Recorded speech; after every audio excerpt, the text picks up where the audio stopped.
దేవుని త్యాగం ఎంత గొప్పదో, ఆయన సమర్పణ ఎంత గొప్పదో. ఎందుకంటే దేవుని యొక్క వాక్యంలో మనం చూసినప్పుడు రోమీలకు రాసినటువంటి పత్రిక 5వ అధ్యాయము 7వ వచనంలో మాట్లాడుతున్నది, నీతిమంతుని కొరకు సహితము ఒకడు చనిపోవట అరుదు, మంచివాని కొరకు ఎవడైనా ఒకవేళ చనిపోయి తెగంపవచ్చును. అయితే దేవుడు మన ఎడల తన ప్రేమను వెల్లడిపరుచున్నాడు. ఎట్లనగా మనం ఇంకనూ పాపులమై ఉండగానే ఆయన క్రీస్తు మన కొరకు చనిపోయాను.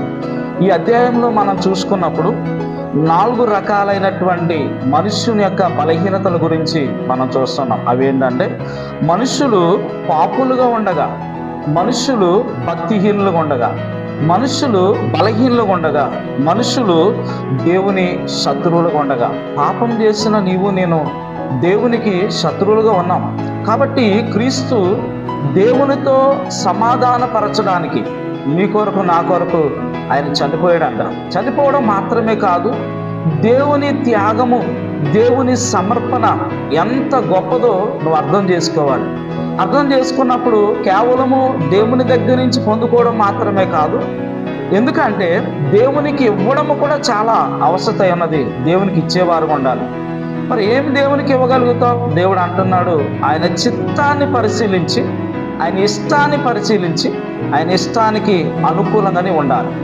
నీ శరీరమును దేవునికి సమర్పించాలి, నీకున్న తలంతులను దేవునికి సమర్పించాలి. ఎందుకంటే దేవుడు నీ కొరకు దరిద్రుడాయడంట, దేవుడు నీ కొరకు రిక్తుడాయడంట, దేవుడు నీ కొరకు యేసుక్రీస్తు నీ కొరకు మధ్యవర్తి అయ్యాడు. దేవుడు నీ కొరకు తన్ను తాను సమస్తము అర్పించుకున్నవాడుగా, ఈ బికేమ్ ఎంప్టీ, ఏమీ లేనివాడుగా అయిపోయాడు. అంత సమర్పించుకున్న దేవునికి మనం ఏమేయగలుగుతాం? నిన్ను నువ్వు సమర్పించుకోగలుగుతావా? ఓ విశ్వాసి, ఓ సేవకుడా, ఈ కాలంలో మనం చూసినప్పుడు ఎక్కడైనాను తీసుకునేవారుగా ఉన్నారు, కానీ సమర్పించుకునేవారుగా, ఇచ్చేవారు తక్కువగా ఉన్నారు. మరి ఏ గుంపులో నీవు ఉంటావు? ఇచ్చేవానిగా, సమర్పించుకునేవారుగా నీ శరీరమును, నీ సొంత ఇష్టమును దేవుని కొరకు.